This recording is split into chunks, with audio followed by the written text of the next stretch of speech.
My Patreons, thanks for tuning in. Actually, this video here, this chat, is for my buddy Greg at Lionquest Fitness and EB Saint, because I recently got a comment stating that they miss these old formats of in a sense radio show type things. So that's why we're doing this. And obviously this is a Patreon exclusive, so all of you that come on over and watch stuff on Patreon, basically what I do here is there's stuff I can do here that I may not necessarily be ready to put it on a main channel or discuss it really with the vast of the subscribers on there.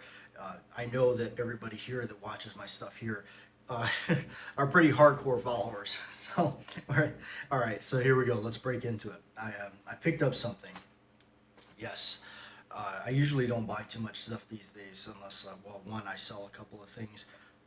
So with this in mind, I do have two things right now on consignment in another shop. So I'm hoping to recoup my money from that. It's been a hectic morning this morning, by the way. I had to drop into work real quick because they had some problems with the power.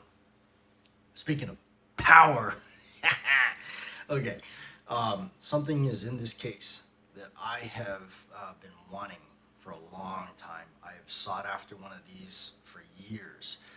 Just never had the proper opportunity to snatch one up.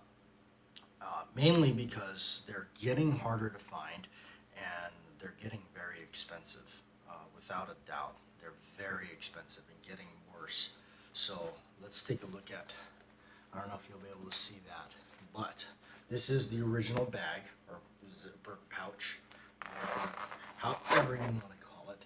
And what we got inside this beautiful red thing. Whoa, a Browning High Power. This isn't just any old Browning High Power. This is the cat's meow. This is the one you want. And I don't know how well it shows up in the video, but I will do a close-up video of it here on Patreon only. And then I'll get a better camera and do a video on it and put it on the main channel. But this is the one. This is the one that if you're interested in high powers, you like high powers, this is the one to get. There's a lot of them out there, and that was in the beginning my kind of like, I didn't understand the whole high power maze, if you would, because there's a lot of companies that make them, but this one here is a complete Belgium-made T-Series 1968 model. And the one thing that really is extremely attractive about it is the bluing on this. It's got a real inky type bluing. It's just like a Colt Python. The bluing is superb, like a Python would be. I mean, just absolutely amazing. You can see yourself in the finish on it. It's got the ring hammer, which is what was really sought after. And the grips, what you do is you look on the inside, and I don't think you're going to see it in the video, but on the inside, you'll see through the frame, and you'll see that they're red on the other side. That is all the indications that this is the one you want. They did not, whoever had it did not remove the magazine disconnect, which is important because you don't want to tinker around and deviate those things because it takes away from the value too. So this is a European style pistol. So what does that mean? That means when I release the magazine, it hangs up. That is what they wanted. They wanted them to hang up because they wanted the people to actually grab it and remove it. Also, without the magazine in the gun, you can't fire the gun. That's the other thing they wanted. Put the magazine in, bang. Okay, all right. It's got the proper slide release here that I like with that iconic part that flips up over there. These are all things on that gun that I used to have an FEG high power. For those of you that go way back with the channel, I had an FEG model. It was Hungarian. It cost me like $300 or something like that. Even those now are commanding some high prices. As I started to dive into these things, you know, like at some points I was like, you know, what if I just get any old high power? I'll be fine with it. You know, perhaps that'll just satisfy my urge. But the more I kept looking, the FEGs are now jumping up to the $500 range. Depends on where you go. At least the ones I've been seeing. And condition, of course, is everything. A lot of times when you're getting them for under five or the $400 mark, they look like they've been dragged by a tank and then buried and dug up and then blown up. And then I know there's been like you can get some surplus ones by FN and all that, which are okay. But the key thing with this one, the T Series 68 model, you got that beautiful finish. It's just absolutely as original as it can get without going and purchasing like one way back from like the war or something like that. So always liked these things, always flirted around with them, but never had the opportunity to buy one. So what happened was over the weekend here, and this was set up in like almost a month in advance that I had at work. I made friends with a fella, and he does the gun shows, and so I haven't gone to gun shows really. I don't really go too much anymore because I always felt like it's the same old stuff. It's just over and over. It's just like the same old thing, same old people, same old overpriced stuff that nobody's gonna buy. And most everybody goes there to buy holsters, magazines, grips, and accessories and bullets.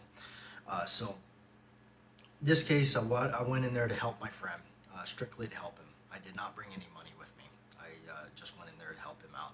I figure I'm not going to look. I mean, there's no point in it. It's all the same stuff anyway. But so I get in there and I take the corner.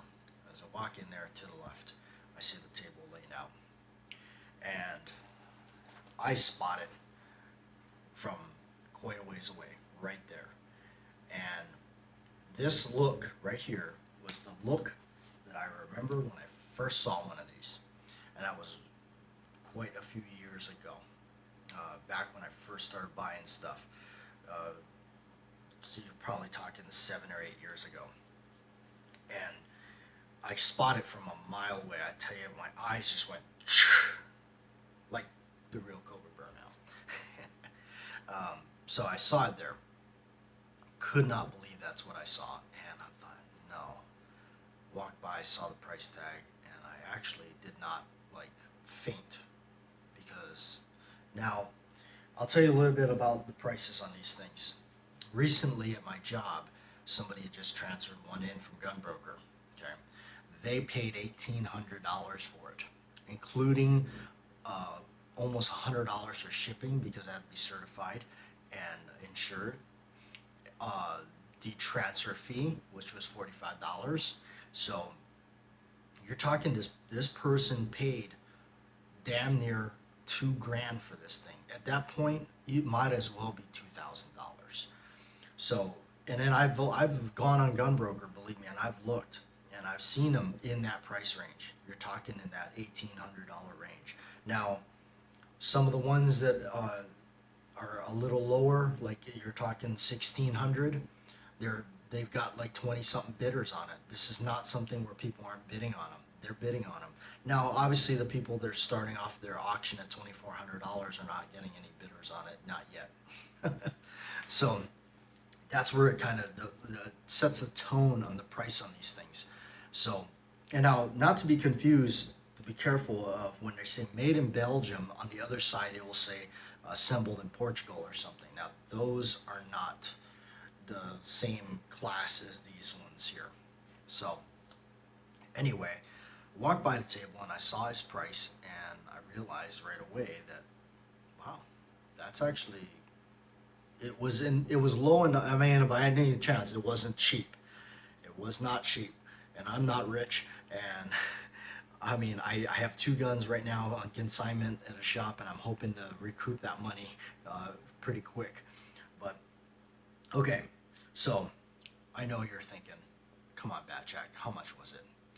The price tag on this thing, on this puppy, was $13.50, and I went back and sat down with my buddy at his table, and just kind of settled in and everything, and started talking to him. And so I started talking about the high power, and I said, hey, there's a guy over there with high power. And now everybody has this weird,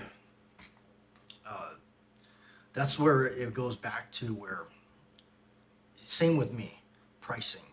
There's so many different ones out there. There's so many different variations. When people say the $700 to $800 range, they're talking about the ones that were recently produced, like the Mark III or something like that, and the FNs that you'll usually go into a gun shop. And what it now, it's a Parkerized finish. It's more of like a Parkerized finish. When you see those, I'll grab a gun over here. And when you see those, it's kind of a finish like this old 1911. Kind of looks like that. It's kind of a gray, green type finish.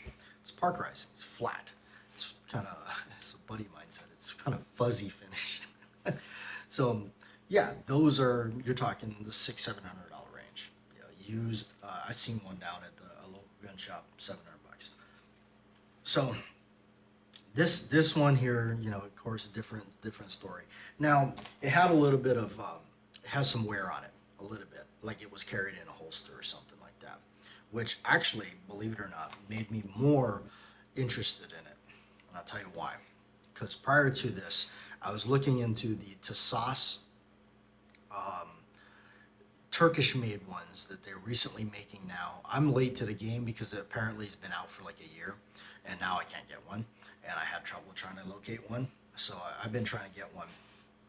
Anyway, those are now, at first, when I first saw them, I could have sworn they were like 475 in that realm, but now they're climbing, it seems like. Now you're going to pay damn near 600. So they're five and some change. When I see them on certain websites and whatnot, even Bud's Gun Shop, even budsgunshop.com, they're five and some change. So if you think about it, okay, now Buds will ship it for free, I believe, if they're still doing that. Pistol ship for free. But if you're looking at any other way to get one, I mean, you're looking bottom line after it's said and done, after your transfer and shipping, you're hopefully into it only about 600 bucks. Hopefully. Okay. Now, when you start tinkering around with those kind of numbers and start asking yourself, at what point, like, how deep into this you want to go, and what do you want it for? I'm not talking about the tactical guys that are just like, they think they're operators, but they're a janitor at Walmart in reality. I'm talking about collectors. I'm talking about people that understand the history on it, that love the history on it, that it's a cool piece. It's pride in ownership in having it. It's just the final design of John Browning, everything that it entails, the number of countries that manufactured it, adopted it, used it, from Canada to China to everybody that had one, used one, everything about it. It's just super, super, super neat.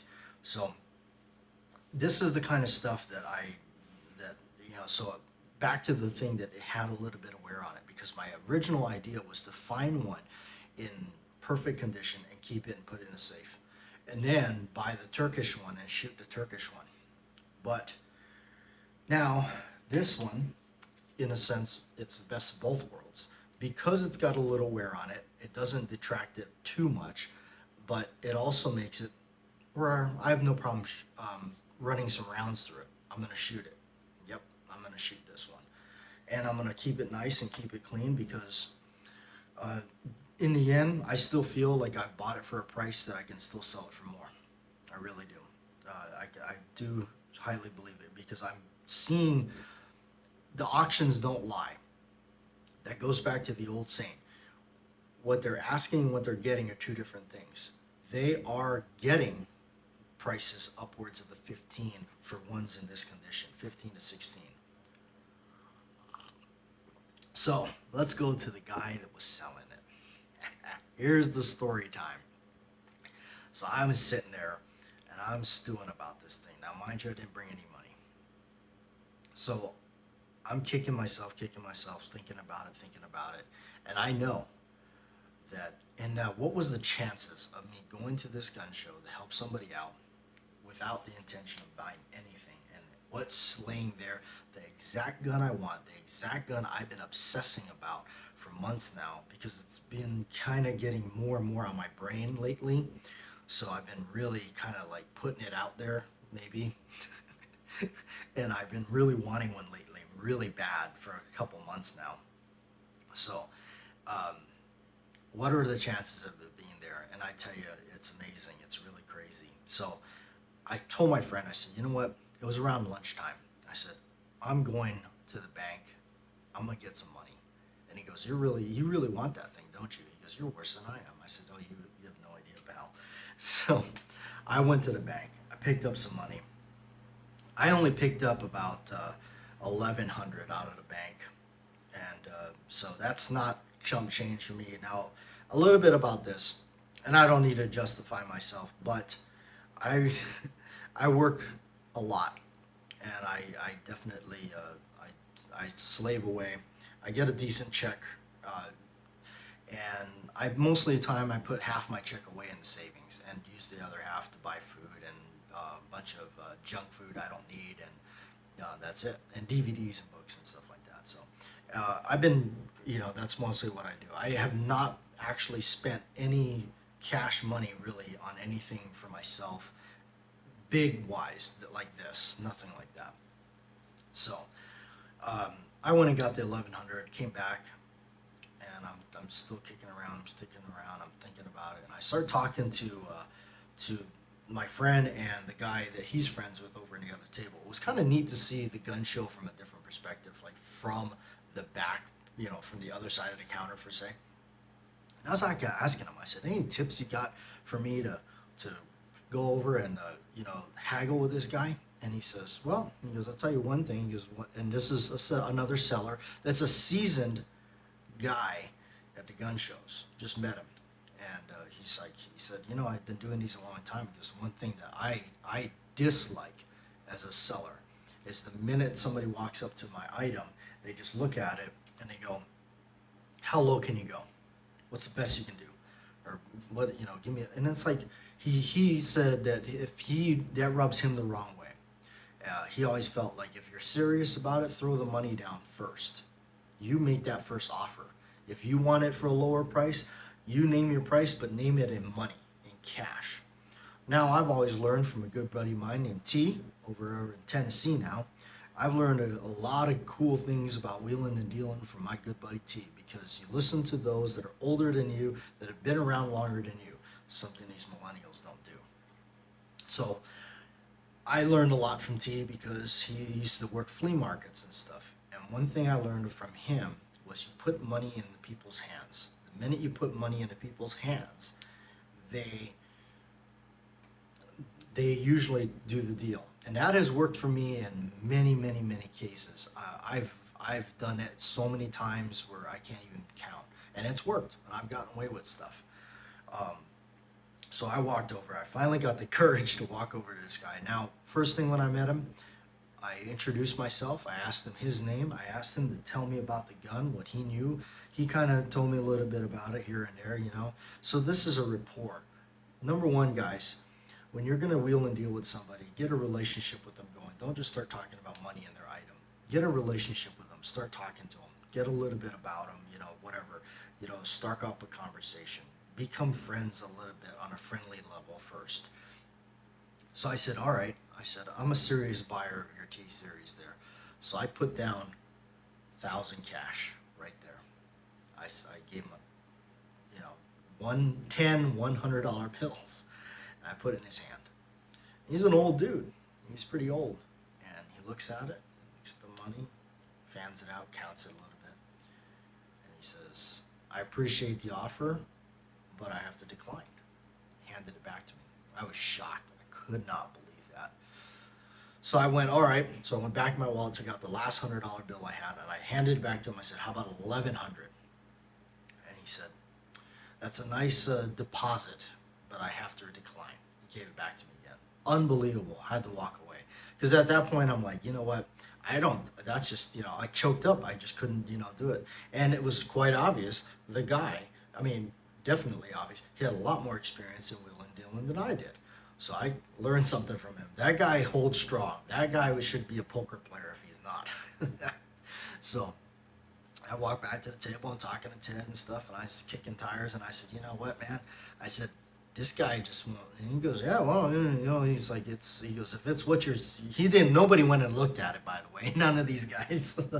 I was sitting there and I went, all right, so I'm thinking, so I went to the ATM at this place. They have an ATM in there. I went in there and I put my card in. I withdrew $200.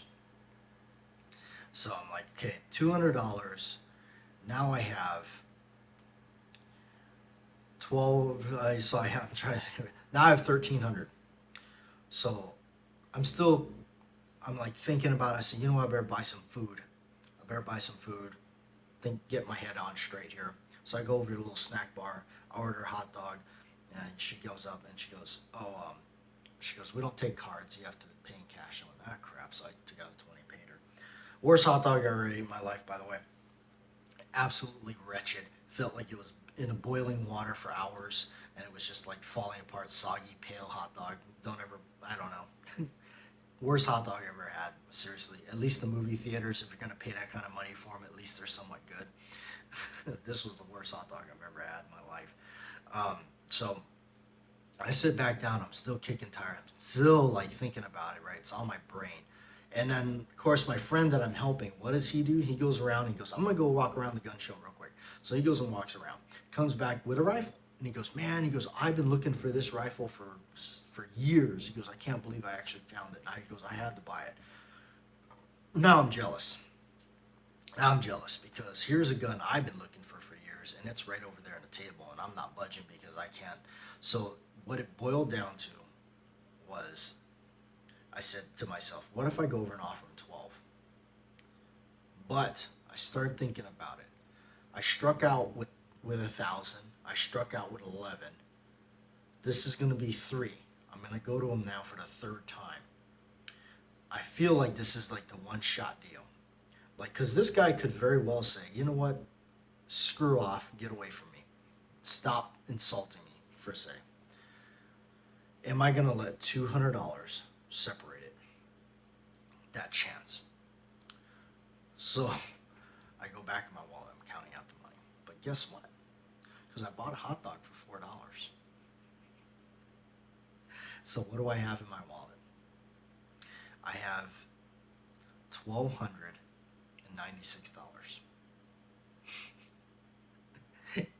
How can you do that? You can't. I'll now give you $12.96. It feels like you're nickel and diming somebody to death. So I took out my change from that hot dog. It was, the 96 or the $16. I'm terrible at math. Go to my buddy and I said, will you do me a favor? Will you spot me a few dollars and give me a 20 for this? He gave me a 20. Put the 20 back in there. Now I have it. I have $1,300. I even attempted to go back to the ATM and see if I could take out the $50, but it wouldn't let me.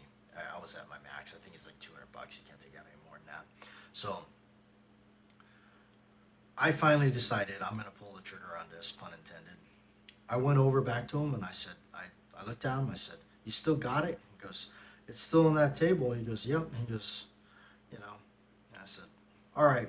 I looked at him and I said, I'll give you 13 for it. And the only reason I don't have the rest of it is because the ATM won't let me take out any more money. And he looked up at me and he just said, come over here and talk to me. So I walked around to his table. I sat down and I started talking about the gun. And he looked at me and he says, you really know what you want, don't you? And I said, yeah, that's a T-Series 68 red back, ring hammer. And he goes, hands me the paperwork. He goes, go ahead and sign this stuff. He goes, and the gun's yours. So I do the 4473, pass the background check, of course, paid the man, and yes, I procured a Browning High Power T-Series 68, and still do not have buyer's remorse. Because you know what? I can make another $1,300. I may not be able to buy another one of these for $1,300 because they're getting harder and harder to find, and they're not getting any cheaper. And with Browning not making them, they're not getting any cheaper, and the copies are not getting any cheaper either. So at that point, I looked at it, not very much more money, and I could get the one and not only that, I can always get my money back out of this thing. So that's the kind of buy I'm not afraid of, especially when I know I got it for a price where I can get my money back out of it. There you go, guys. 25 minutes almost right here. Well, it's going to be 25 minutes. And as Mr. Holster says, that's 25 minutes you'll never get back. But I appreciate you sticking around and listening to me. But this one right here, this video was for Craig Newton at Blind Quest Fitness and my buddy E.B. Saint. Because you missed this style of videos and chat, well, there you go. I did this one for you. And this one's only right here on Patreon. I thank you guys for supporting me and being there, subscribing to my channels, and watching my videos.